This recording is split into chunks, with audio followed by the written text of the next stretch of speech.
Assalamualaikum warahmatullahi wabarakatuh. Baik, saya akan mempresentasikan tentang kepribadiannya Ali bin Abi Thalib. Yang pertama, Ali bin Abi Thalib mempunyai 6 julukan. Yang pertama adalah Babul Ilmi karena banyak meriwayatkan hadis. Asyadillah yang artinya singa Allah. Yang ketiga, Karamallahu wajhah, wajah wajah yang dimuliakan oleh Allah. Yang keempat, Imamul Masakin, pemimpin orang miskin. Yang kelima, Abu Turab, yang artinya laki-laki berdebu. Yang keenam, Al-Murtada, orang yang diridhoi oleh Allah. Di sini ada 6 poin yang akan saya sampaikan. Yang pertama adalah kepahlawanan di medan jihad. Yang kedua, kezuhudannya. Yang ketiga, sifatnya yang rendah hati. Yang keempat, kebijakannya. Yang kelima, keadilannya. Yang keenam, sikapnya terhadap musuh. Yang pertama adalah kepahlawanannya di medan jihad. Sejak muda, Ali bin Abi Thalib adalah seorang yang sangat merindukan kematiannya dengan keadaan mati syahid. Lembaran-lembaran kehidupannya dipenuhi dengan semangat jihad. Ali bin Abi Thalib adalah seorang prajurit berkuda yang tangguh dan seorang mujahidin yang militan.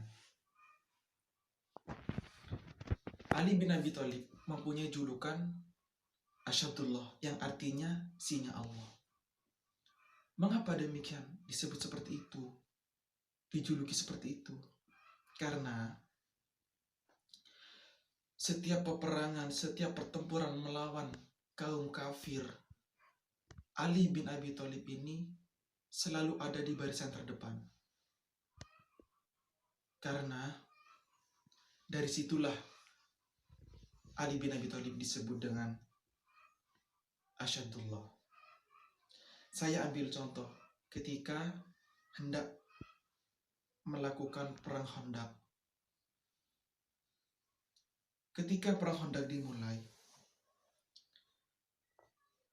dari barisan kaum musyrikin, dari salah satu pendekar Quraisy yang namanya Amr bin Abdul Wud keluar dari tengah-tengah barisan Quraisy seraya berseru kepada kaum muslimin, "Siapakah yang sanggup melawanku?" Lalu Ali pun berkata, "Saya, wahai Rasulullah." Lalu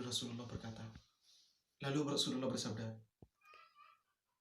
"Duduklah engkau, dia Amru." Lalu Amru berteriak lagi, "Tidak adakah seorang laki-laki yang sanggup menghadapiku? Bukankah kalian mengatakan, seandainya kalian mati dalam pertempuran, maka kalian akan mati syahid dan akan masuk surga? Maka kenapa tidak ada seorang lelaki di antara kalian yang tampil untuk menghadapiku?" Ali berkata, "Saya, wahai Rasulullah."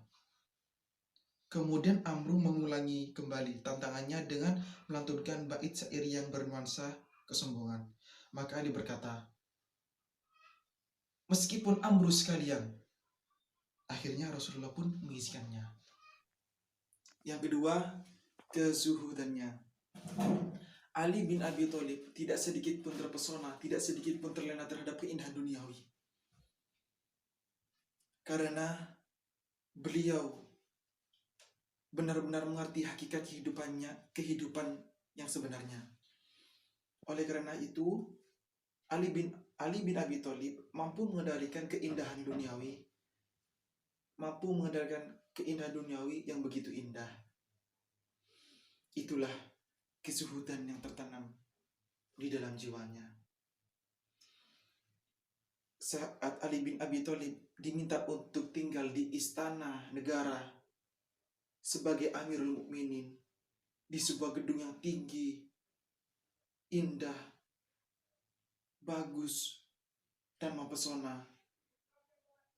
Ketika Ali bin Abi Thalib melihatnya, spontan berpaling ke belakang seraya berkata, istana brengsek, aku tidak sudi tinggal di dalamnya selama-lamanya. Kekhalifahan tidaklah memperindah kehidupannya, tetap justru beliau memperindah kekhalifahannya dengan keadilan,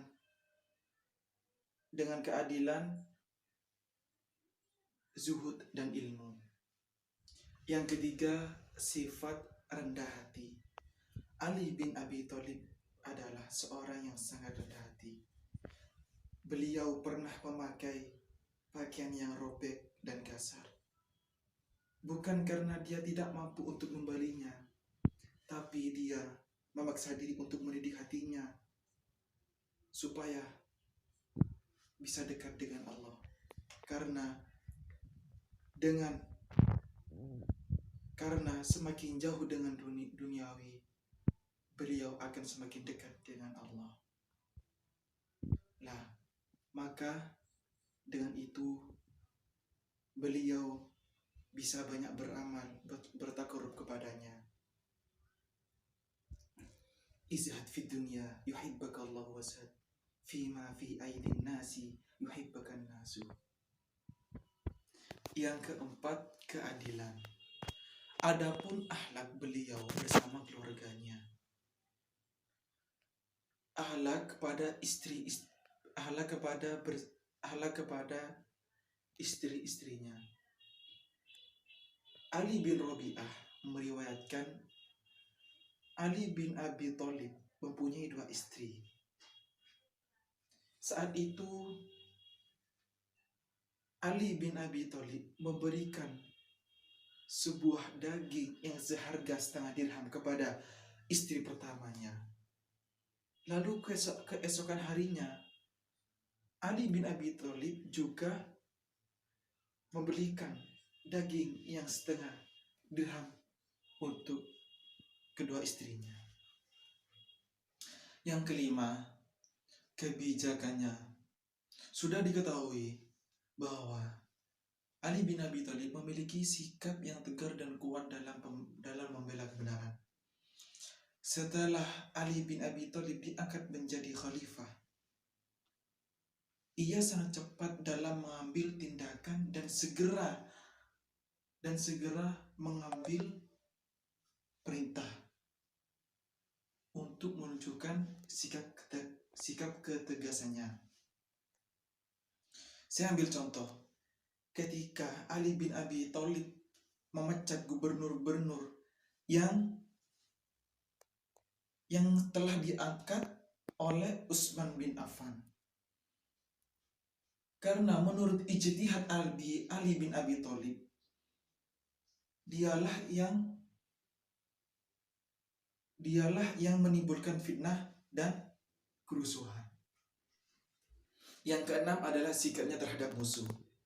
Kebaikan Ali bin Abi Thalib, akhlaknya Ali bin Abi Thalib itu tidak hanya kepada masyarakatnya, tidak hanya kepada para sahabat-sahabatnya, tetapi juga kepada musuhnya.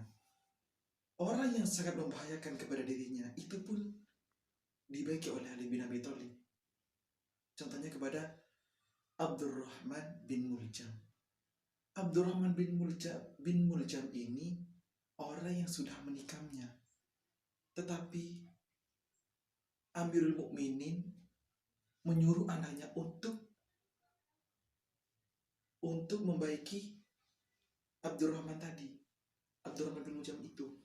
Disuruh diberi makan, disuruh beri minum, dan ketika